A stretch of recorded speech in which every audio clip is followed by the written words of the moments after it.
ఒక ప్రత్యేకమైంది. ప్రభు బల్ల తీసుకున్నప్పుడు మనం మన దోషాలు అతిక్రమాలు ఒప్పుకొని సరిదిద్దుకుంటాం. అలా సరిదిద్దుకున్న తర్వాత ఆరాధన చేస్తాం. మనం ఒప్పుకున్నప్పుడు మన దోషాలను ఆయన పరిహరించి, ఆయన రక్తంతో కడిగి శుద్ధి చేసి, ఆయన హర్షించి, ఆ తరువాత ఆరాధనలో ఆయన తన శక్తితో మనల్ని నింపుతాడు. అర్థమైందా? మన ఆరాధన క్రమం ప్రత్యక్ష గుడారపు క్రమం. స్టార్టింగ్లో ఏం చేస్తాం? పాటలు పాడతాం, దేవుని ఆరాధించి మయంపరుస్తాం, దేవుని ప్రభు కార్యాలను గురించి సాక్ష్యం ఇస్తాం, స్తుతిస్తాం, దేవుడు కార్యాలను బట్టి స్తుతిస్తాం. ప్రత్యక్ష గుడారంలోకి వెళ్ళినప్పుడు ఫస్ట్ ఏం కనపడిద్ది? బలిపీఠం కనపడిద్ది. ఆవరణంలో బలిపీఠం ఉంటుంది. ఆనాడు బలిపీఠం మీద కోడెలను, ఎడ్లను, పశువులను వధించి పెట్టారు, దహన బలులు ఇచ్చారు.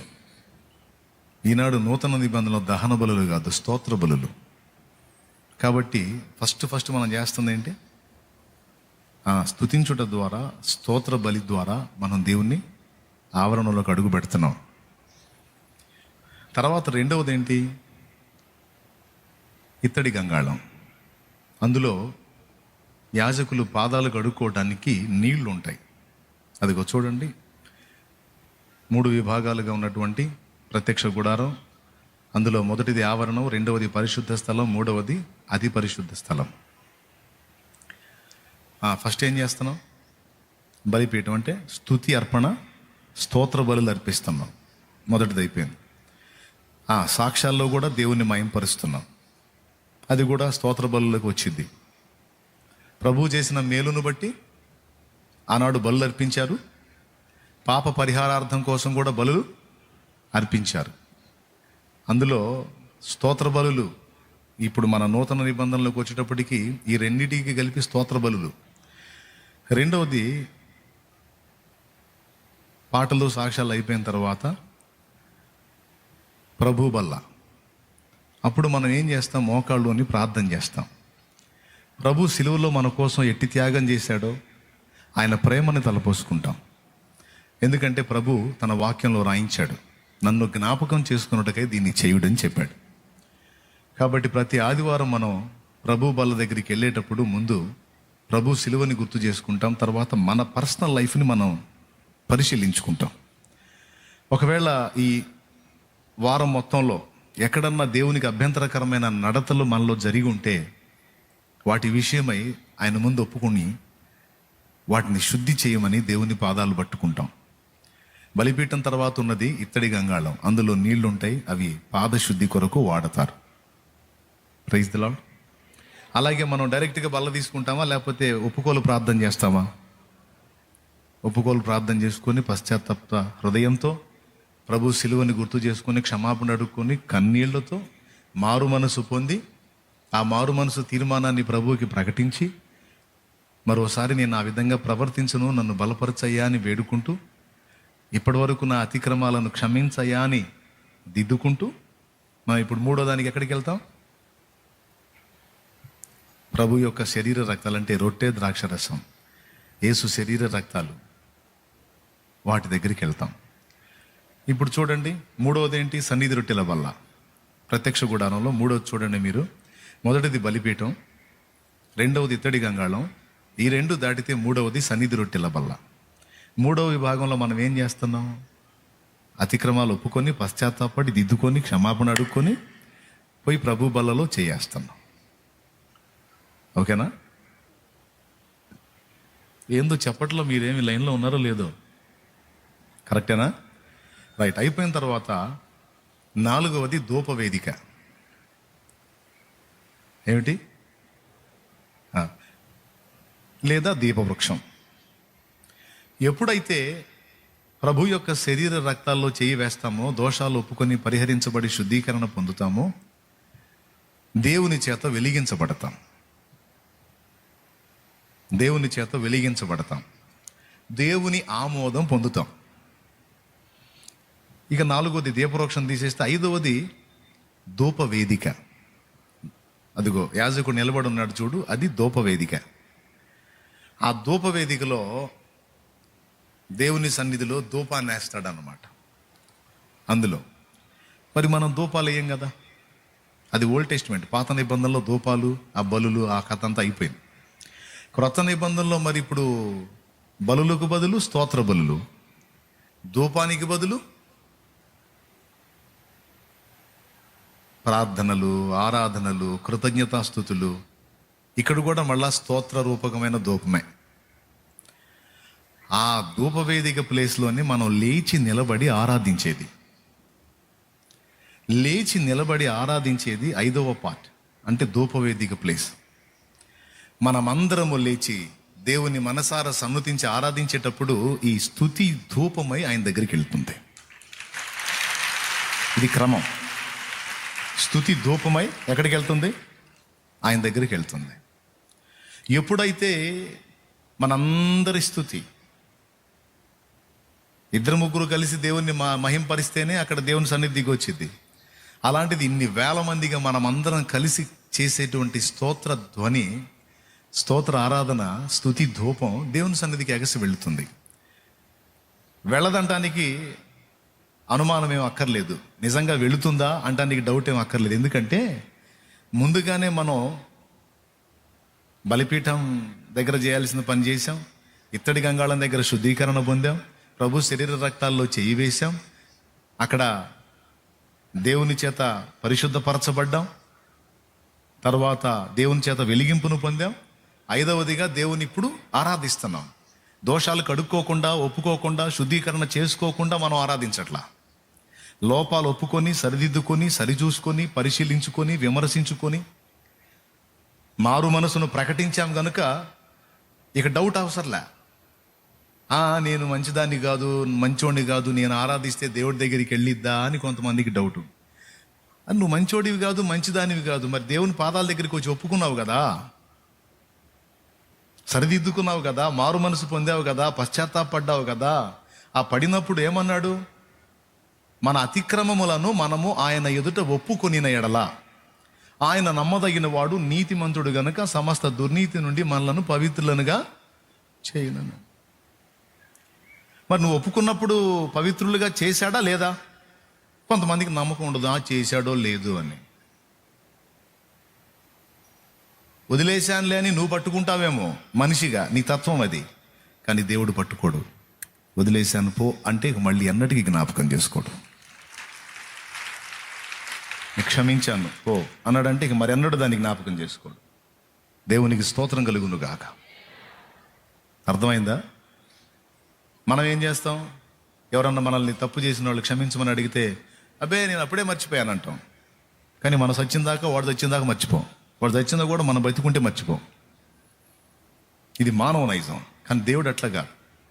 ఒకసారి నువ్వు ఆయన దగ్గరకు వచ్చి నీ దోషాన్ని ఒప్పుకున్న తర్వాత, నీ అతిక్రమములు ఒప్పుకున్న తర్వాత, ఆ విషయమై పశ్చాత్తాపడి మారు మనసు పొందాను అని నువ్వు ప్రకటించిన తర్వాత మళ్ళా దాన్ని జ్ఞాపకం చేసుకోను అన్నాడు. నేనే నా చిత్తానుసారముగా నీ అతిక్రమములను తుడిచివేసి ఉన్నాను, మరి ఎన్నడూ నేను వాటిని జ్ఞాపకం చేసుకోను అన్నాడు. నువ్వు దేవుని దగ్గరికి వెళ్ళి జ్ఞాపకం తేవటానికి ట్రై చేసినా జ్ఞాపకానికి రావు. నిజం. ఇప్పుడు నువ్వు కడగబడ్డావు, శుద్ధీకరణ పొందావు, మారు మనసు పొందావు, సరిదిద్దుకున్నావు, ఇంకా దేవునికి దుఃఖం కలిగించే పనులు చేయకూడదని నిర్ణయించుకున్నావు. ఈ క్షణాన నువ్వు దేవుని ముందుకెళ్ళి, దేవా నేను పాపిని అన్నావు అనుకో, ఎవడు చెప్పాడు రా అంటాడు. అదే మనుషులు అనుకో, ఆ తప్ప, ఓకే అదే వదిలేశాను అంటాడు. వదిలేస్తే ఆ తప్ప అని గుర్తులో పెట్టుకున్నావుగా, నీ జ్ఞాపకంలో ఉన్నంత వరకు నువ్వు వదిలినట్టు కాదుగా. కానీ దేవుడు అలా కాదు. నువ్వు మళ్ళీ గుర్తు చేసినా గుర్తురాదు. గుర్తు పెట్టుకున్నాడు అనుకో, ఆయన వదిలినట్ట వదలనట్ట? ఆయన గుర్తులో పెట్టుకున్నాడు అనుకో మన తప్పుల్ని, ఆయన వదిలేసినట్ట వదలనట్ట? మీరు చెప్పండి. మర్చిపోయాడు అనుకో, నువ్వు పోయి గుర్తు చేస్తావు, లేదు నాయన నిన్న కూడా నేను తేడా పడ్డాను ప్రభా, నిన్న కూడా నీకు ఇబ్బందికరంగా నడుచుకున్నాను తండ్రి అంటే, ఏమో నీ మొహం నువ్వు చెబుతున్నావు, నాకేం గుర్తులేదు. ఇక అప్పుడు దూతలు వచ్చి చెప్పాలి, నీకు ప్రభు బల్ల దగ్గర ఒప్పుకున్నావుగా, మొత్తం క్షమించమని ఏడ్చావుగా, మారు మనసు పొందావుగా, ఇంకా చెయ్యకూడదని నిర్ణయించుకున్నావుగా, మళ్ళీ ఆయన గుర్తు చేస్తావేంది? గుర్తు రావు. ఎప్పుడైతే తండ్రి నా దోషములు ఇవి అని నువ్వు ఒప్పుకున్నావో అప్పుడే వదిలేశాడు ఆయన. నీ దోషములను ఆయన తన వీపు వెనక, పడమటికి తూర్పు ఎంత ఎడముగానున్నదో మన అతిక్రమములను మనకు అంత ఎడముగా పడమటి. అందుకే ఆరాధించేటప్పుడు కూడా ఈ అపరాధ భావం లోపల ఉంటుందిగా, నేను తేడా అని. ఈ ఆరాధించేటప్పుడు కూడా వేనోళ్ళకు వెళ్ళిద్దో లేదో దేవుడి దగ్గరికి ఇది, ఎందుకంటే నా అంత చండాలు పోడలేడు, నా అంత చండాలు మనిషి లేదు, నేను నన్ను అంత తేలిగ్గా దేవుడు క్షమించే అవకాశం అయితే లేదు. వీళ్ళు జడ్జ్ చేసుకుంటారు, దేవుడు కాదు, వీళ్ళు చేసుకుంటారు. యేసు రక్తం కడగలేని పాపం ఏదన్నా ఉందా? ప్రతి ఘోర పాపమును కడుగును మన యేసయ్య రక్తము. కాబట్టి యేసు రక్తమును ఆశ్రయించినప్పుడే నువ్వు కడగబడ్డావు, శుద్ధీకరణ పొందావు. ఈ క్షణాన్ని నేను ఎట్ట చూస్తున్నాడో తెలుసా దేవుడు? కొన్ని నిమిషాలకు ముందు మనం ఘోర పాపి అని పాడాం, కానీ ఈ క్షణాన్ని నేను ఎట్ట చూస్తున్నాడో తెలుసా? పరిశుద్ధుడు, పరిశుద్ధురాలని చూస్తున్నాడు ఆయన. నిజం.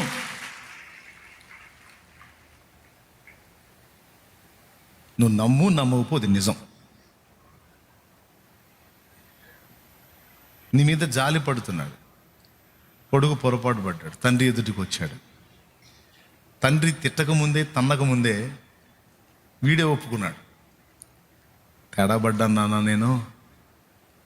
తండ్రి అడగను కూడా అడగల, కొడుకే పోయి చెప్పాడు, ఇట్లా తప్పు జరిగింది నాన్న, నేను తేడా పడ్డాను, నీకు ఇబ్బంది కలిగించే విధంగా నేను ప్రవర్తించాను, ఇంకోసారి ఇలా జరగకుండా చూసుకుంటానని కొడుకు తనంతట తానే తండ్రి దగ్గరికి వచ్చి అడిగినప్పుడు తండ్రి ఏమంటాడండి?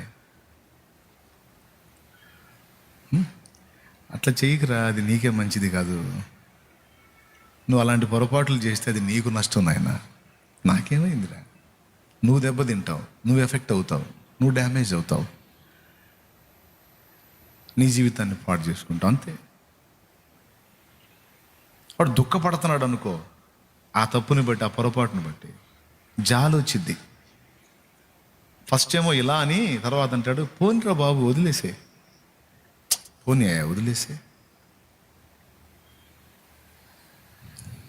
వాస్తవం వాడిని తన్నాలనిపించింది అనుకో, వాడు ఒప్పుకొని క్షమాపణ కోరుకున్నప్పుడు జాలి వచ్చింది తండ్రికి.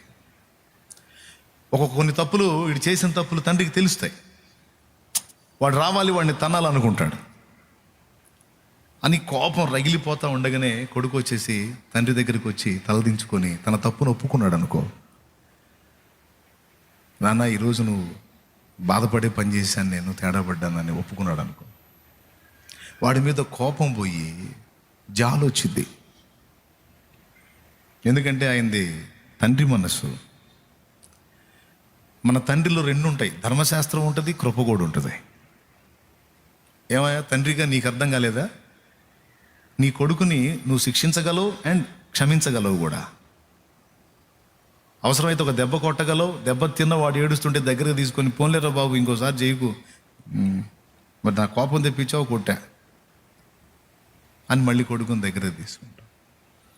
కొంతమంది అయితే కోపపడి కొట్టడానికి ముందుకెళ్ళి కూడా వాడు పశ్చాత్తాపడటంతో జాలిపడి వదిలేస్తూ ఉంటాం. ఒక తండ్రిగా నీ బిడ్డ విషయంలో నీకు ఎలాంటి మనసు ఉందో, దేవునికి మన విషయంలో అలాంటి మనసే ఉంది. అందుకే నేను చెప్తున్నాను, ఆరాధనకు ముందు మిమ్మల్ని సిద్ధపరుస్తుంది. అందుకే ఆరాధనకు ముందు ప్రభు బలను సిద్ధపరిచి అక్కడ మిమ్మల్ని అందరినీ పశ్చాత్తాపంలోకి నడిపించి, పావనుడు చెప్పాడు ఇందాక, ఆయన సిలువను గురించి వర్ణించుకుంటా ఎందుకు?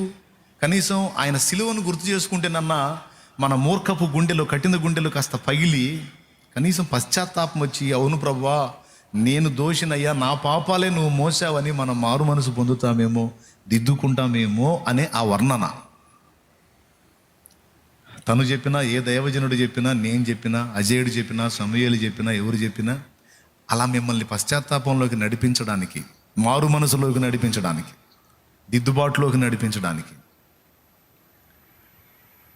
అలా దిద్దబడి సరిచేయబడి పశ్చాత్తాప్తులై ప్రభు బలలో చేయి వేసి దేవుని వెలిగింపును పొంది ఇక నువ్వు లేచి ఆరాధించినప్పుడు నీకు తెలుసా, దేవుని సన్నిధి మన మధ్యలోకి వచ్చింది. ఇక సాతాను అడ్డగించడానికి లేదు. వీళ్ళ ఆరాధన నువ్వు ఎట్లా స్వీకరిస్తావు అని వాడు అంటానికి లేదు.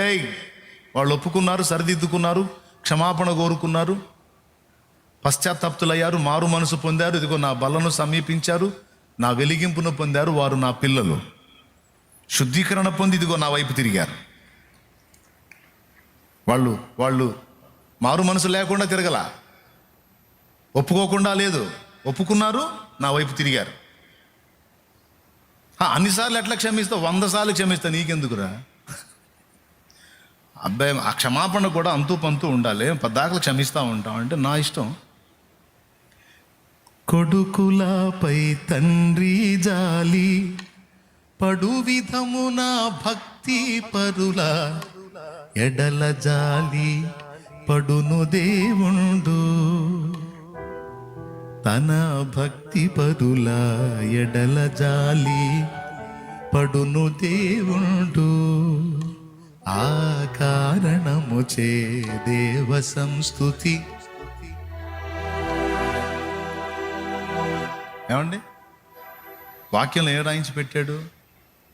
నీ సహోదరుడు నీ ఎడల తప్పిదం చేసి నీ వైపు తిరిగి ఇదిగో పొరపడి తిని క్షమించు అని నిన్ను అడిగితే తప్పకుండా నువ్వు క్షమించాలి అన్నాడు. వినండి, పేతురు అడుగుతాడు యేసు ప్రభుని, ప్రభువా నా సహోదరుడు నా ఎడల తప్పిదం చేస్తే ఎన్ని మార్లు క్షమించాలి? ఒక 7 మార్లు క్షమించి తర్వాత తన్నొచ్చా? అది పేతురు ఫీలింగ్. అంటే 7 మార్లు వాడిని క్షమించేసి 8వ వాడిని తన్నొచ్చా, వాడిని శిక్షించవచ్చా? అంటే యేసు ప్రభు ఏమన్నాడని రాసిందో తెలుసా బైబిల్లో? 7 మార్లు కాదు, 70 ఏళ్ల మారుల మట్టుకు క్షమించు అని తెలుగులో రాసింది. 70 ఏళ్ల మారుల మట్టుకు. అంటే ఒక మనిషి జీవితకాలం ఎంతో మీరు చెప్పండి? నరుని ఆయుష్కాలము 90వ కీర్తనలో ఉంది. 70 సంవత్సరాలు అధిక బలం ఉంటే 80 అన్నాడు.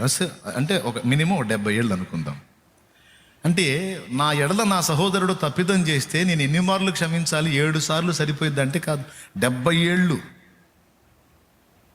వాడు తప్పు చేసి నీ ఎడల నీ వైపు తిరిగి క్షమించు అని నిన్ను అడిగితే వాడు ఎన్నిసార్లు అడిగితే అన్నిసార్లు క్షమించాల్సిందే నువ్వు అన్నాడు.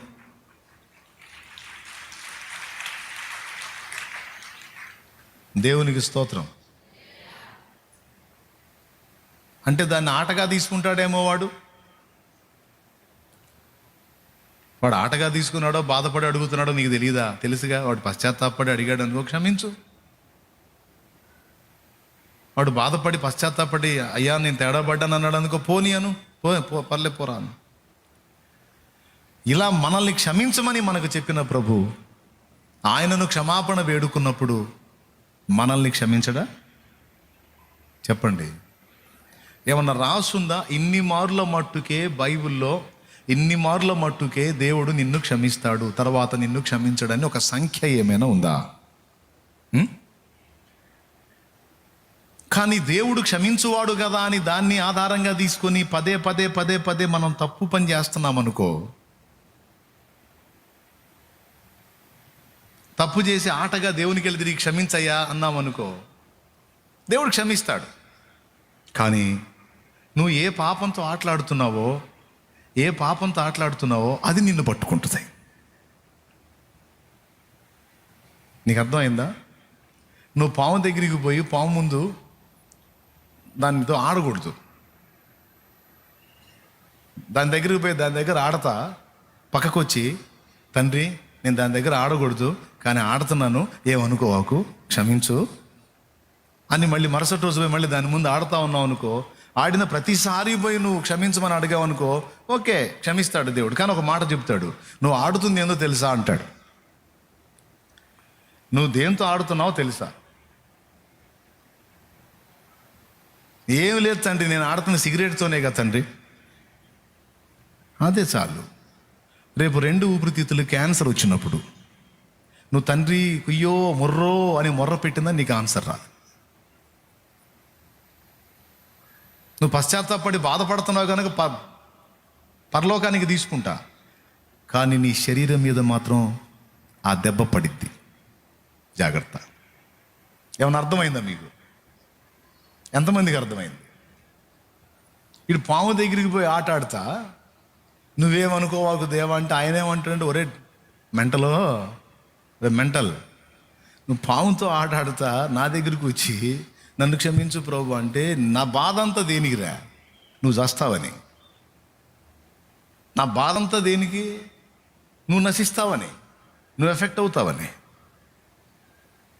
నువ్వు దాన్ని వదిలేసి నన్ను క్షమించు అనుకుంటూ పోయి మళ్ళీ పాము ముందు ఆడతావు. అది ఆడి ఆడి కొట్టిందనుకో, ఇక మళ్ళీ వచ్చి నా దగ్గర నన్ను క్షమించు అంటానికి నువ్వు ఉండవురా నాయన. పాపం ఏదైనా, అది సిగరెట్ కావచ్చు, అది మందు కావచ్చు, అది వ్యభిచారం కావచ్చు, అక్రమ సంబంధాలు కావచ్చు, అవినీతి కార్యకలాపాలు కావచ్చు. దేవుడి బాధ అంతా ఏంటంటే, నువ్వేదో అక్రమాలు చేస్తే ఆయనకేదో లాస్ అయిద్దని కాదు, నువ్వు ఎఫెక్ట్ అయితే అది బాధ ఆయనకి. ఎందుకంటే ఆయన నిన్ను పిచ్చిగా ప్రేమిస్తున్నాడు. ఆయన హృదయం అంతా నీకేం కాకూడదని, నువ్వు బాగుండాలి, నీ దేహం బాగుండాలి, నీకు ఇచ్చిన ఆరోగ్యం, నీకు ఇచ్చిన ఆయుష్కాలం అంతా కూడా హెల్తీగా నువ్వు ఉండి ఆయన పిలుపు అందుకొని ఆయన దగ్గర చేరాలని. అందుకే ప్రసంగులు అంటాడు, నీ దేహమును చెరుపు దానిని నీ యొద్ద నుండి తొలగించుకో అని. కాబట్టి ఇంతేనండి. పాపాన్ని గురించి ఎందుకు ఖండిస్తాడంటే, అది మనల్ని పట్టుకుంటుంది కాబట్టి, అది మనల్ని నాశనానికి ఈడ్చికెళ్ళిద్ది కాబట్టి అందుకు కోప్పడతాడు. మీ అబ్బాయి సిగరెట్ తాగితే ఎందుకు కోప్పడతావు నువ్వు? డాడీ తాగితే నా ఊపిరితిత్తు లేకపోయేది, నీకేం డాడీ, నీకేం కావట్లేదుగా అని నువ్వు అంటావా? దానికి తండ్రి ఏమంటాడు? ఒరే నేను చచ్చినా పర్వాలేదు, నువ్వు బాగుండాలిరా, ఎందుకంటే నేను నిన్ను ప్రేమిస్తున్నా. నేను ప్రేమ గల తండ్రిని కాబట్టి నువ్వు పిచ్చి పిచ్చిగా ప్రవర్తిస్తే ఊరుకోను. ఆ సిగరెట్ నీ 2 ఊపిరితిత్తులకు క్యాన్సర్ జబ్బు రానియక ముందే నీ చెంప పగల కొడతా నేను.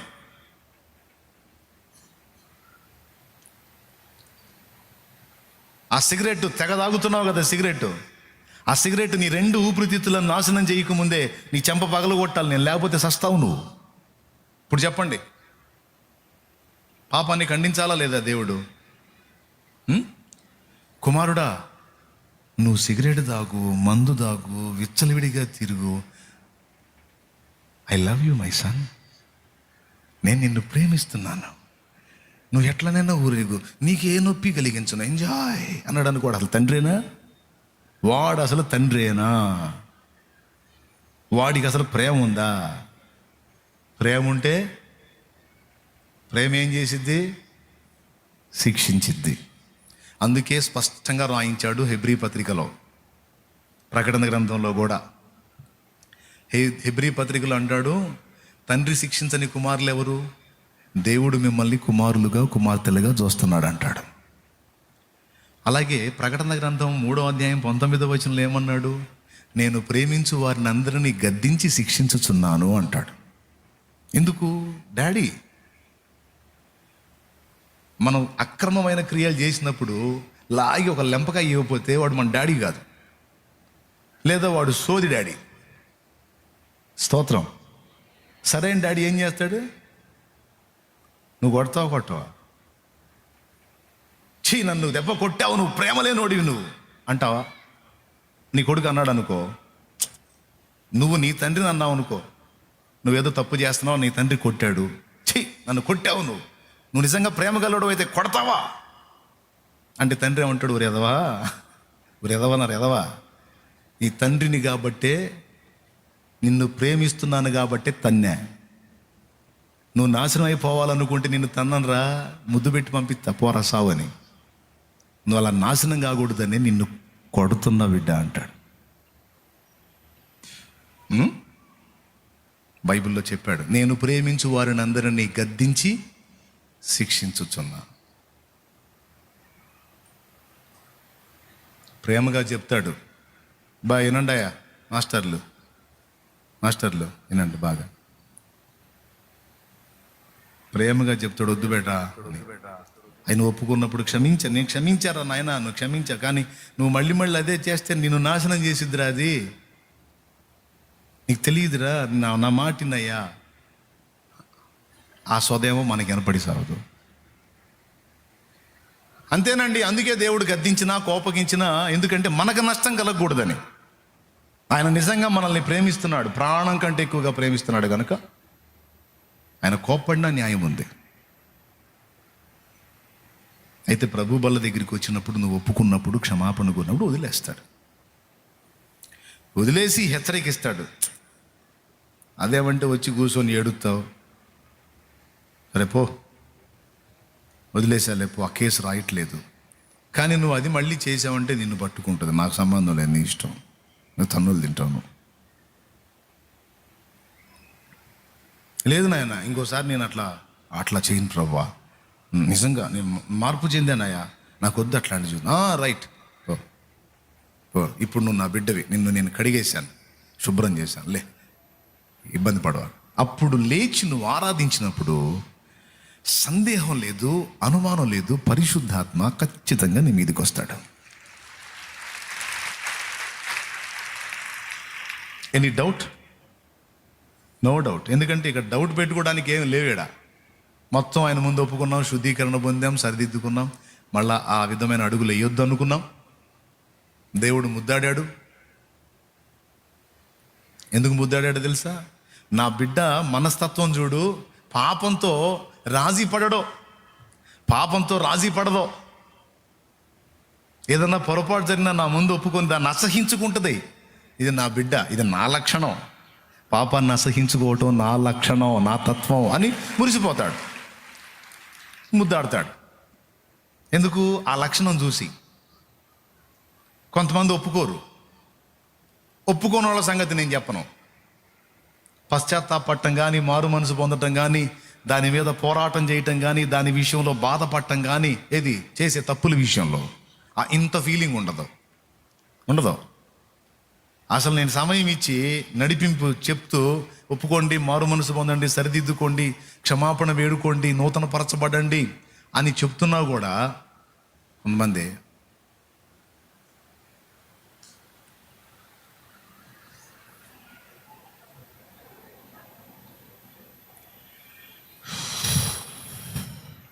ఈ ఫీలింగ్స్ అన్నీ ఏంటో తెలుసా? కానీ రా నాయన తొందరగా ఇయ్యా, మేము తీసుకుంటామని ఫీలింగ్ అన్నమాట. నాదేం పోయింది? ఇస్తా, తీసుకున్న తర్వాత తన్నులు పడతాయి. ఇందువలన మీరు అనేకులు బలహీనలు, రోగులై ఉన్నారు చాలామంది. అందుకే నేను మర్యాదగా ఒప్పించి జాగ్రత్త అన్ని సిద్ధపరిచేస్తాను. ఈ విధంగా నేను చెప్పినప్పుడు ప్రభు బల్లకు యోగ్యంగా సిద్ధపడి అందులో చెయ్యి వేసి తర్వాత నువ్వు లేచి ఆరాధించినప్పుడు, నేను ఖచ్చితంగా చెప్తున్నా, దేవుని శక్తి దిగొస్తుంది, పరిశుద్ధాత్మ అభిషేకం వస్తుంది, దేవుని ఆత్మ మన మీదికి బలముగా దిగి వచ్చే అవకాశం ఉంది. నువ్వు రోగం పాలయ్యావు, నువ్వు బలహీనతకు గురయ్యావు, ఏ కారణం, ఏ పాపాన్ని బట్టి నీకు ఆ బలహీనత వచ్చిందో దాన్ని ఒప్పుకున్నావు, క్షమాపణ కోరుకున్నావు, దేవుని సన్నిధిలో పశ్చాత్తాపడి మారు మనసు పొంది దేవుని దగ్గర దిద్దుకున్నావు, ఇప్పుడు లేచి ఆరాధిస్తున్నావు. అప్పుడు ఆ పాపమునకు ప్రతిగా వచ్చినటువంటి బలహీనత ఏదైతే ఉందో ఈ ఆరాధనలో ఆ క్షణాన స్వస్థత వచ్చింది. బంధకాలు తెగిపోతాయి. నీ ఆత్మ బలం కోసం నువ్వు అడుగుతున్న బలం ఏదో దేవుని ఆత్మ నీ మీదికి పంపుతాడు. పరిశుద్ధాత్మ నిన్ను మళ్ళా వారమునకు సిద్ధపరుస్తాడు. మైండ్కి ఎక్కుతుందా నేను చెప్పేది? మళ్ళా వారం రోజులు నువ్వు లోకంలో తిరిగి రావాలి. మళ్ళా వారం రోజులు మళ్ళా లోకంలో సైతాను సమూహం మధ్యలో, బలహీనతల మధ్యలో, పాపుల మధ్యలో, చెడుతనం నిండిపోయినటువంటి లోకంలో 6 రోజులు బతకాలి తమ్ముడు. నువ్వు బయటికి పోయి 6 రోజులు బతకాలి చెల్లెమ్మా, నువ్వు బయటికి పోయి. నీ చుట్టూ ఉన్న సమాజం, నీ చుట్టూ ఉన్న వ్యక్తులు, నీ చుట్టూ ఉన్న ప్రపంచం అంతా కూడా కుళ్ళిపోయి ఉంది. అలాంటి మనుషుల మధ్యలోనికి వెళ్ళి మళ్ళీ జయించుకొని మళ్ళీ ఆదివారం నువ్వు ఇక్కడ కూర్చోవాలంటే ఖచ్చితంగా పరిశుద్ధాత్మ బలం నీకు ఇవ్వకపోతే నీ వల్ల కాదు. పరిశుద్ధాత్మ ఎప్పటికప్పుడు నిన్ను ఇలాగా నింపుతూ నీ దీపాన్ని వెలిగిస్తుండటం వల్లనే ఇక్కడ నువ్వు మళ్ళీ వచ్చి కూర్చోగలుగుతున్నావు. చాలామంది దీపాలు ఆరిపోయినాయి, చాలామంది దీపాలు ఆర్పేసుకున్నారు. ఒకప్పటి ఆత్మీయులు, ఒకప్పుడు దేవుని సన్నిధి వదిలిపెట్టకుండా కాచుకున్న వాళ్ళు నేను చెప్పినటువంటి అభిషేకాన్ని నిర్లక్ష్యం చేసిన కారణం చేత దీపాలు ఆరిపోయిన వాళ్ళలాగా బలహీన పడిపోయారు. కానీ ఎన్ని ఆటుపోట్లు ఎదురైనా, ఎన్ని రకాల శోధనలు ఎదురైనా మళ్ళా వారానికల్లా వచ్చి నువ్వు ఇక్కడ కూర్చోగలుగుతున్నావంటే ఎప్పటికప్పుడు శక్తి నీకు సరఫరా అవుతుంది దేవుని ఆత్మ ద్వారా. అది జరుగుతుంది. అది మా నాన్న దేవుడిని నమ్మలా, ఎన్నోసార్లు చెప్పా, మళ్ళీ చెప్తున్నాను. కొంతమందికి కళ్ళారా చూస్తే కానీ నమ్మకాలు కలగవు. మా అమ్మ పోడు తట్టుకోలేక చర్చికి పోయాడు. పిల్లలంతా దేవుడిని నమ్ముకుంటే నువ్వేందయ్యో అని సోదిత్తుందని చర్చికి పోయాడు. ఏ ఒప్పందంతో అంటే నేను దమ్ము కొడతా, ఆపనంటే వస్తా, అది ఒప్పందం. సుబ్బారావు వింటున్నావా? స్తోత్రం. నేను దమ్ము కొడతా, ఆపను అంటే వస్తా. మళ్ళా చర్చిలికి వెళ్ళిన తర్వాత ఈ మౌనుకోవాలి అని ముచ్చట్లు చెబితే నా వల్ల కాదు. అంటే నాకు చెప్పింది ఇట్లా అంటాను. సరే ఏం కాదు పా, నీ ముందు తీసుకెళ్ళు అన్నా. తీసుకెళ్ళింది మందిరానికి మా అమ్మ. పోయి కూర్చున్నాడు. ఈ ఆరాధనకు వచ్చారు అంతా. ఆ పాటలు అయిపోయినాయి, మిగిలిన కార్యక్రమాలు అయిపోయినాయి, ఆరాధన. ఈ ఆరాధన సమయంలో ఆయన కొత్త కదా, ఏం అర్థమైద్ది? కొత్తగా చర్చికి వచ్చినోడికి ఏమైనా అర్థమైద్దా? ఇప్పుడు మీలో కొంతమంది కొత్త వాళ్ళని తీసుకొచ్చారు. కూటమి నాకు ఇంటికి పోయేటప్పుడు అడుగు, ఏం అర్థమైందిరా నీకంటే, ఏం అర్థమైంది? ఏమో కానీ మొత్తానికి బాగానే ఉంది అంటారు తప్ప ఏం చెప్పరు. బాగున్నోడు బాగుంది అంటాడు, బాగలేనోడేమో షూరి ఎట్ట కూర్చుంటున్నారు నాయన, వాడేంద్ర నాయన 2 గంటలు సాగు కొడుతున్నాడు అంటాడు ఒక్కొక్కడు. నడుములు పోయిన నాయన అంటాడు. అర్థమైనోడేమో మొత్తానికి ఏదో కొన్ని అర్థం అవుతున్నాయి కానీ పర్లా. ఏం అర్థమైందంటే ఇప్పుడేగా వచ్చింది, ఏం చెబుతాం అంటాడు. అట్లాగా ఆయన పోయి కూర్చున్నాడు. పాపం కొత్త. 1 వారం, 2 వారాలు, 3వ వారంలో ఈ ఆరాధన సమయంలో క్లిక్ అయ్యాడు. అందరూ ఆరాధన చేసుకోవడానికి రెడీ అయ్యి సిద్ధమై దేవుని మయంపరుస్తూ ఆరాధనలో లీనమవుతుంటే ఈయనకేం ఆలోచన కలిగింది? బయటికి పోయి ఒక దమ్ము కొట్టొద్దాం అనుకున్నాడు.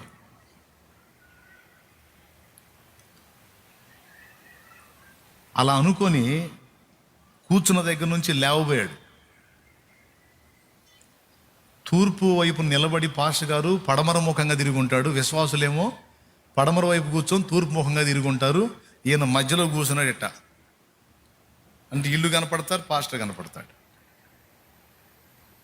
చిన్నగా లెగుద్దామని లేవబోయేటప్పుడు ఒక ఒక ఒక మత్తు కలిగి తూలుడు వచ్చినట్టు కూలబడ్డాడు. కూలబడి ఇటు చూశాడు. పడమర ముఖంగా ఉంటుంది ఆ చర్చి. దూరం నుంచి ఒక తెల్లటి కొంగ ఆకారం, ఒక తెల్లటి కొంగలాగా రయ్యమని దూరంగా ఉండి రయ్యమని చర్చిలోకి వస్తాం. ఏననుకున్నాడు? ఎవడో తుపాకీ తీసుకుని దాన్ని వేల్చినట్టున్నాడు. ఆ తోట దెబ్బకి ఎటు పోవాలో అర్థం కాక అది బిడి తప్పి చర్చిలోకి వస్తుంది. కొంగ ఎవరో వేటగాడు కొట్టినట్టున్నాడు అనుకున్నాడు. తెల్లటి రెక్కలు సాచి రయ్యమని దూసుకొస్తున్నటువంటి ఆ పక్షి ఆకారం మందిర సమీపంలోకి వచ్చినప్పుడు పక్షి కాదు, చాచిన చేతులతో ఉన్న ఒక వ్యక్తి.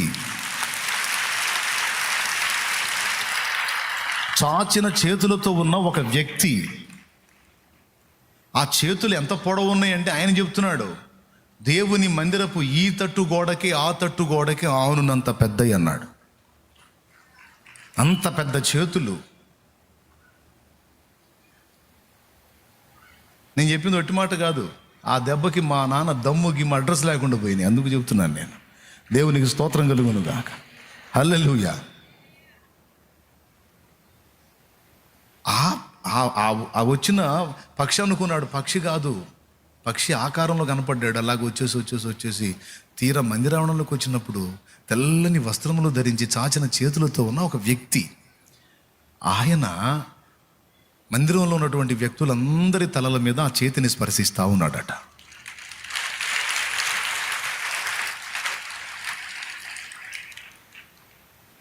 ఎవరో మీరు ఊహించండి. ఎవరి ఆగమనం కోసం మనం ఆరాధిస్తున్నామో, ఎవరిని పంపమని మనం యేసయ్యని వేడుకుంటున్నామో, పరలోక తండ్రిని వేడుకుంటున్నామో ఆయనే ఆయన. యేసు మీదికి పావురాకారంతో దిగొచ్చాడు కదా. ఎప్పటికప్పుడు మనకి బలాన్ని అందించి మనల్ని బ్రతికిస్తున్న వాడెవరు? పరిశుద్ధాత్మ. ఈ భూమి మీద మన దీపాలు ఇంకా ఆరిపోకుండా వెలుగుతున్నాయంటే ఆ నూనె పోస్తున్నటువంటి వ్యక్తి ఎవరో తెలుసా? పరిశుద్ధాత్మ దేవుడు. ఆయన ప్రత్యక్షత కలిగింది. ఆయనకి బిత్తరపోయాడు. అందరినీ స్పర్శించారు. రయ్యమని వచ్చేసాడు మందిరంలోకి. ఆరాధన జరుగుతుంది. అందరినీ టచ్ చేసి, అందరినీ స్పర్శించి మధ్యలో అదృశ్యమయ్యాడు. దర్శనం ఉన్న వాళ్ళకి నేను చెప్పేది నిజమో కాదో అర్థమైంది. మీలో కూర్చున్న కొంతమంది ఎన్నోసార్లు చూశారు ఆరాధనలో ఈ బలిపీఠం మీద దేవుడి సన్నిధి రావటం, ఈ బలిపీఠం మీద దేవుని సన్నిధి కనపడటం, మన మధ్యలో మన మీద దేవుని సన్నిధి కనపడటం ఎంతోమంది అనుభవించి నా దగ్గరికి వచ్చి సాక్ష్యం చెప్పారు. నేను చెబుతున్నాను కదా, నువ్వు రోగివా, సమస్యల్లో ఉన్నావా, బంధకాల్లో ఉన్నావా, కలతలతో ఉన్నావా, కన్నీళ్లతో ఉన్నావా, ఆరాధన చేసే సమయం ప్రత్యేకమైనది. దాన్ని పోగొట్టుకోవద్దని మొత్తుకొని చెబుతాను.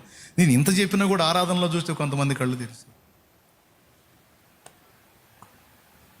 ఎందుకు ఇది ఎవరు అడిగారు?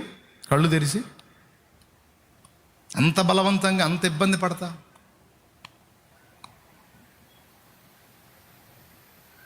తరువాయి భాగం ఏంది ఇది? ముందు ఒక భాగం అయిపోయింది, తర్వాత ఇంకో భాగం. ఇప్పుడు పైకి లేచి నిలబడ్డాం. ఈ భాగం పూర్తయితే తరువాయి భాగం వాక్యం. నీ మొక్కుబడి, అలవాటు, ఆచారం నాకు నచ్చదండి. ఆచారంగా ఏది చేసినా చేదరేం నాకు. ఆత్మీయతతో కదా చేయాలి, ఆత్మతో కదా చేయాలి. ఏమంటావు?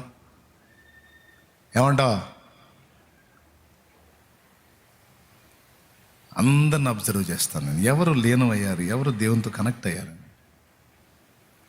చక్కగా ఇక్కడుండి అలా నడిపించే పని అయితే నేను హాయిగా ఆరాధించుకుందును. కొన్ని సంవత్సరాలుగా నాకు అవకాశం లేదు. నేను నడిపించడం, మీ మోకాలు చూడడం సరిపోయింది. మీరు దేవుని కలుసుకుంటున్నారో లేదో, దేవుని చేత తాకబడుతున్నారో లేదో, పరిశుద్ధాత్మ స్పర్శను పొందారో లేదని ఇది చూసుకొని సరిపోయింది. అందుకే ఒక్కోసారి ఏడుచుకుంటా కూర్చొని, దీనికంటే అసలు నేను విశ్వాసిగా ఉన్నప్పుడే బాగుంది కదా ప్రభువా. భక్తులు ఆరాధించేవాళ్ళు, నేను లీనమై కన్నీళ్లు గార్చి ప్రార్థన చేసుకొని నిన్ను మయంపరుచుకొని నీ స్పర్శను అనుభవించేవాడిని. చూడు, త్యాగం చేసి కూడా మిమ్మల్ని ఆరాధనలోకి నడిపిస్తుంటే మీరు నిర్లక్ష్యంగా ఉంటే ఎట్లా? తెలివి తక్కువతనం చెప్పనా? కూటమి అయిన తర్వాత నా చేతుల కోసం ఎగబడతారు. ఇది ఒరిజినల్ తెలివి తక్కువతనం అనమాట. దేవుడి చేతులు వచ్చే సమయంలోనేమో అప్పుడు కూడా కళ్ళు తెరిచి నాకెళ్ళే. ఇది తెలివి తక్కువతనం కాదా?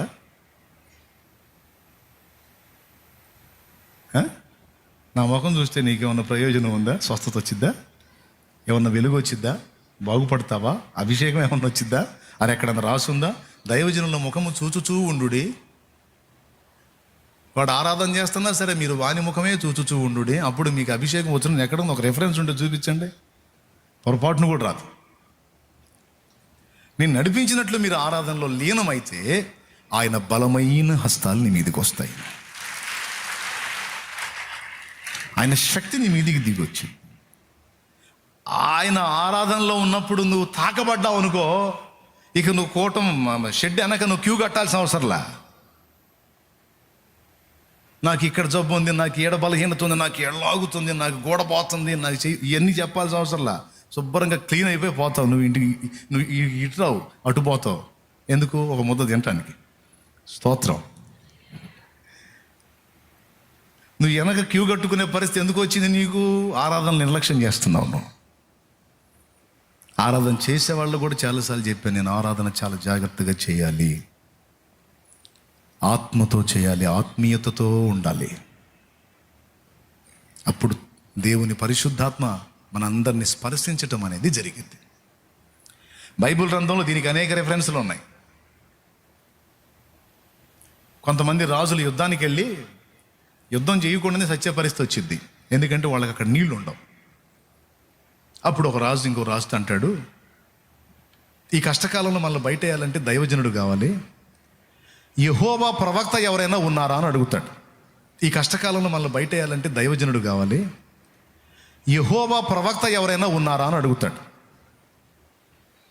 ఏలియా చేతుల మీద నీళ్లు పోయిచు వచ్చిన ఎలీషానే ప్రవక్త ఉన్నాడు,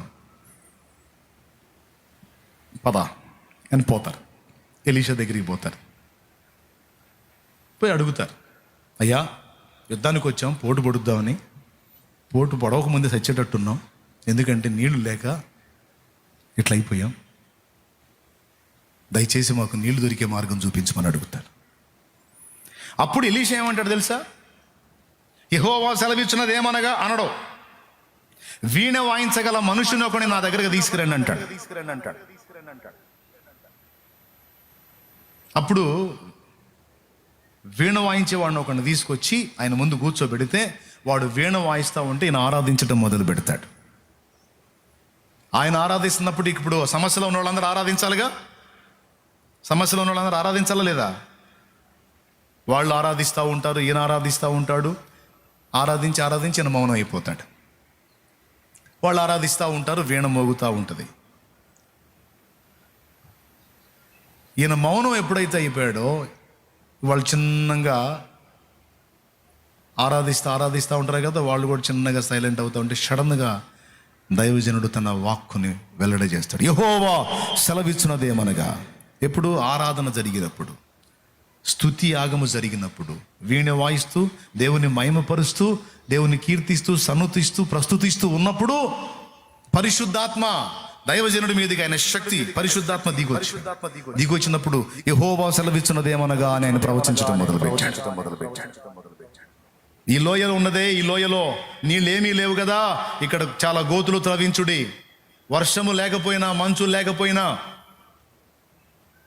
మీకు నీళ్ళు వచ్చేటట్టు నేను చేస్తాను, మీరు తాగి బతుకుతారు, చేయండి ఆ పని అంటాడు. వాళ్ళు త్రవినప్పుడు నీళ్ళు వస్తాయి, బతుకుతారు. సో ఇప్పుడు దేవుని ఆత్మ ఎలీషా మీదకి వచ్చి ఆ మాట చెప్పడానికి ముందు ఎలీషా ఏం చేశాడు? ఆరాధన ఎందుకు? డైరెక్ట్ చెప్పొచ్చుగా. కాదు, వర్షిప్, ఆరాధన. ఎందుకంటే మీరు కావాలంటే లోకస్తులను చూడండి, మాంత్రికులను చూడండి, దురాత్మను ఆవాహనం చేసుకునే వాళ్ళని కూడా చూడండి. వాడు దురాత్మని పిలుచుకోవాలన్నా కూడా బుర్ర కొట్టాల్సిందే. ఏమన్నా అర్థమైందని నేను చెప్పింది? దేవుని పరిశుద్ధాత్మ మన మీదకి వచ్చినట్లు మనం ఆరాధించవలసి ఉన్నది. ఆరాధించినప్పుడు, ఆత్మతో మనం ఆరాధించినప్పుడు నిశ్చయంగా దేవుని పరిశుద్ధాత్మ మన మీదికి దిగి రావటం జరిగిద్ది. అలా జరిగినప్పుడు మనం అనుభవిస్తున్న బంధకాలలో నుంచి మనకు విడుదల వచ్చిద్ది. మనం కలిగి ఉన్న ప్రశ్నలకు సమాధానం వచ్చిద్ది. మనం కలిగి ఉన్న బలహీనతల నుండి స్వస్థత వచ్చిద్ది. మనం కలిగి ఉన్నటువంటి వేదనల నుంచి విడుదల వచ్చింది. అందుకు మళ్ళీ చెప్తున్నాను, ఎప్పుడు ఎన్నడూ ఆరాధనను నిర్లక్ష్యం చెయ్యవద్దు. నేను ఒక పక్క చెబుతూ ఉంటాను, మరో పక్కన వదిలేస్తూ ఉంటారు మీలో కొంతమంది అని నేను అనుకోనను. సీరియస్గా తీసుకుంటారని నేను నమ్ముతాను. ఇప్పుడే కాదు, మీరు ఒకవేళ నలుగురుగా ఇంటి దగ్గర కూడుకున్నా కూడా చక్కగా తలుపులు వేసుకొని కిటికీలు కూడా బంద్ చేసి పడేసి, ఎందుకంటే మన సౌండ్ పక్కోటికి ఇరిటేషన్గా ఉండకూడదు కదా. తలుపులు కిటికీలు కూడా వేసి పడేసి అవసరం అయితే చక్కగా పాడుతూ ఆరాధిస్తూ దేవుని మహిమపరచండి. దేవుని ప్రసన్నత, దేవుని అభిషేకం మీరు అనుభవించకపోతే ఇప్పుడు అడగండి. ప్రైజ్ ది లార్డ్, హల్లెలూయా. తాకబడే సమయం పోగొట్టుకొని వెనకొచ్చి నిలబడుతున్నారు పిచ్చోళ్ళు. మంచి అవకాశం కదా. ఎంతోమంది రిపోర్ట్స్ మారిపోయినాయి ఆరాధనలో. రిపోర్ట్స్ మారిపోయినాయి. ఆదివారం నిలబడి సాక్ష్యాలు చెప్తారు కదా ఇక్కడ చాలామంది. లేకపోతే నేను పెద్ద బలవంతుడై మారినాయా, వాళ్ళ జీవితాల్లో కార్యాలు జరిగినాయా? అది నా బలమా? అది నా శక్తే? నేను నేర్పేది ఒకటే, దేవుని యొద్ద నుండి మీరు బలం పొందాలి. మీరు నా యొద్ద నుండి కాదు, నా దేవుని యొద్ద నుండి డైరెక్ట్గా పొందాలి బలం. అప్పుడు నేను మీకు సమీపంలో ఉన్నా లేకపోయినా, మీకు అందినా అందకపోయినా మీరు భద్రంగా ఉంటారు. మీరు నా మీద డిపెండ్ అయిన వాళ్ళు అనుకో, నేను అందితే బలంగా ఉంటారు, అందకపోతే బలహీన పడిపోతారు. మీరు దేవునితో కనెక్ట్ అయిన వాళ్ళు అనుకో, నేను అందినా అందకపోయినా మీరు భద్రంగా ఉంటారు. నా బాధ్యత అది. నాకు సేవకుడిగా నేను మిమ్మల్ని ఆయనకి ట్యూన్ చేయాలి. కాబట్టి ఇది గుర్తుపెట్టుకొని, ఇక్కడే కాదు ఎప్పుడు ఎక్కడ ఆరాధనకి నిలబడ్డా, ఎవరు ఎట్లా దిక్కులు చూస్తారో నీకు అనవసరం. నువ్వు మాత్రం నిండు మనసుతో దేవుణ్ణి ప్రేమించి ఆరాధించు. ఎంత అంటే ఆయన ఆకర్షింపబడాలి. దేవుడు ఆకర్షించబడతాడని తెలుసా మీకు? బైబిల్లో ఆ మాట ఉంది. దేవుడు మనకి ఆకర్షించబడతాడని తెలుసా? ఆ బైబిల్లో ఆ మాట ఉంది. పరమగీతంలో ఉంది. నా ప్రియురాలా, నీవు నా వైపు చూడకు, నీ కళ్ళు నన్ను వశపరుచుకుంటున్నాయి అంటాడు. నీ చూపు నన్ను వశపరుచుకుంటుంది, నన్ను ఆకర్షిస్తుంది అంటాడు. మీకు ఒక విషయం చెప్తా, ఈ సందర్భంగా అది కూడా చెప్తా. నేను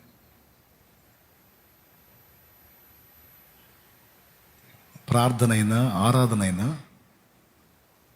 ఈ పెదాలు కాదు, ప్రార్థించి ఆరాధించే గుండె కావాలి ముఖ్యం.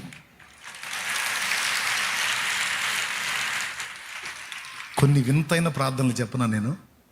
విచిత్రమైన ప్రార్థన, విచిత్రమైన జవాబు. విచిత్రమైన ప్రార్థన, స్పష్టమైన జవాబు. నేషనల్ హైవేలో నడుస్తూ చేసిన ప్రార్థనకి గొప్ప జవాబు చూశా. నేషనల్ హైవేలో ప్రశాంతంగా ఉంటుందా? అసలు ఏమన్నా ఖాళీ ఉంటుందా ఆ వెహికల్స్కి? బస్సులు, లారీలు, కార్లు, బైకులు తిరుగుతూనే ఉంటాయి కదా నేషనల్ హైవేలో. గోల గోల. అక్కడ నిశ్శబ్దం ఉంటుందా? ప్రశాంతత ఉంటుందా? ఏముండదు, గోల. అలాంటి హైవేలో ఒక సందర్భంలో నడుస్తానే ఆకాశం వైపు కళ్ళెత్తి కన్నీళ్లతో చేసిన ఒక చిన్న ప్రార్థన ఒక గొప్ప జవాబును చూసింది. విచిత్రం. ప్రార్థన అంటే గదిలోనికి వెళ్ళి తలుపులు వేసుకొని జాగ్రత్తగా చేసుకోవాలనేది తెలుసు మనకి. కానీ నడి రోడ్డు మీద మనం నడుస్తా చేసిన ప్రార్థన కూడా దేవుడు వింటాడు. ఎందుకంటే అక్కడ లారీలు, బస్సులు సౌండ్ల మధ్య ఉన్నావా, లేకపోతే పెదాలతో అడుగుతున్నావా, ఈ కాదు చేసేది. దేవుడు చూసేది ప్రార్థించే హృదయం. యేసయ్యా, ఏంటయ్యా నా పరిస్థితి? ఏంటి నా పరిస్థితి?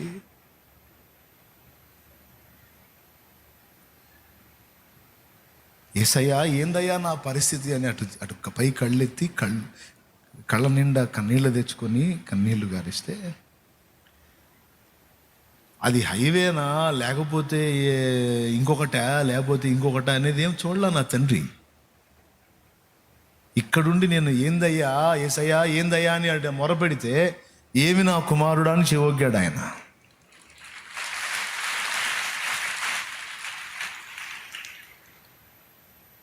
నేను మోకాళ్ళ మీద లేను, ఏకాంతంగా లేను, రోడ్డు మీద, నడి రోడ్డు మీద ఉన్నా.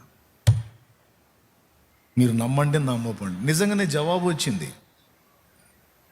ఆ భయంకరమైన జవాబు, మామూలు జవాబు కాదు. మళ్ళీ అక్కడ నేను సుదీర్ఘ ప్రార్థన కూడా చేయలే. నడుస్తానే 4 ముక్కలు మాట్లాడా. ఎన్నిసార్లు అట్లా చూశానో జవాబు. అంటే నేను చెప్తున్నాను, ప్రార్థనైనా ఆరాధనైనా చేసే వ్యక్తి యొక్క గుండె చాలా ముఖ్యం.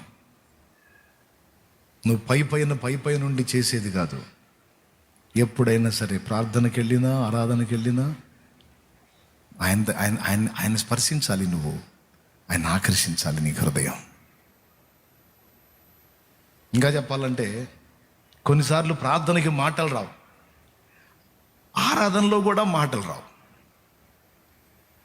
మన హృదయం నలిగిన విధానాన్ని బట్టి, మన గుండెలో ఉన్న వేదనను బట్టి ప్రార్థనలో మాటలు రావు, ఆరాధనలో మాటలు రావు. మూలుగులే, కన్నీళ్ళే. ఇంకా చెప్పాలంటే ఈ మాటలకి పాటల కన్నా కూడా ఇంకా పవర్ఫుల్, అది ఇంకా పవర్ఫుల్. మాటలు కూడా ఆగిపోయి ఒట్టి మూలుగులతో కన్నీళ్లు గారుస్తూ నువ్వు దేవుణ్ణి ఆత్మలో అడుగుతుంటావు చూడు, ఆత్మలో చెప్పుకుంటావు చూడు. నీ విన్నపం ఉందా, నీకు అనుభవం? అట్లా ఎప్పుడన్నా చెప్పుకున్న అనుభవం. మాటలు రావు, ఏం రావు, సౌండ్ రాదు, పాడేదానికి రాదు, మాట్లాడేదానికి రాదు. ఇక ఏడుస్తా కన్నీళ్లతో ఆత్మలో ఆయనతో వాదించటం, ఆయనతో మాట్లాడటం అనే అనుభవం ఎంతమందికి ఉంది మీకు? అసలు ఆ అనుభవం పరాకాష్ట. అది ఇంకా శక్తివంతం. ఆ భాష ఇంకా బాగా తెలుసు ఆయనకి, ఇంకా తొందరగా అందుబాటులోకి వస్తాడు దానికి ఆయన. దేవునికి స్తోత్రం కలుగును గాక. కాబట్టి ఎందుకో నాకు ఈరోజు ఈ విషయాలు ప్రత్యేకంగా చెప్పాలని ప్రేరణ కలిగింది. పరిశుద్ధాత్మ ప్రేరణే. అందుకే మీతో మనసారా ఈ విషయాలు పంచుకున్నాను నేను.